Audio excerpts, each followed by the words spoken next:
Tu veux qu'on se mate quoi aujourd'hui? Je sais pas, t'aurais pas un film d'action hongkongais de la fin des années 80, avec de la romance en fond, une relation homo-érotique naissante, et surtout des super plans lancinants inspirés de Jean-Pierre Melville? Alors ta demande est étonnamment précise, mais j'ai exactement ce qu'il te faut avec The Killer de John Woo. Probablement l'un des films les plus iconiques de la nouvelle vague hongkongaise et peut-être le plus iconique de son auteur, The Killer. Alors, il faut savoir que l'on retrouve dans ce film deux acteurs monumentaux de cette époque, à savoir Chow Yun-fat et Danny Lee au casting. Mais pour la petite anecdote, quelques années auparavant, sur le film qui a vu naître le style emblématique de John Woo, le syndicat du crime, et ben l'acteur qui devait à la base tenir le rôle principal, c'était bien Danny Lee. Effectivement, c'est suite à quelques soucis d'emploi du temps que finalement Chow Yun-fat prendra le rôle qui était à la base prévu pour ce cher Danny. Heureux hasard ou non, 2 ans plus tard, les deux acteurs se retrouveront cette fois en tête d'affiche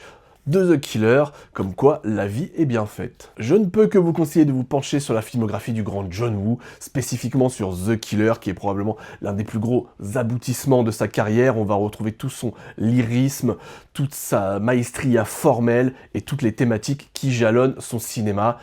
L'amitié, le romantisme exacerbé et des gunfights d'anthologie. D'ailleurs, une bonne porte d'entrée pour découvrir le cinéma John Woo, c'est d'écouter le podcast Shoot. Nous avons fait un épisode spécial sur la ressortie au cinéma de The Killer dans sa restauration 4K. Alors je vous invite tout simplement à nous écouter sur toutes les plateformes audio dignes de ce nom.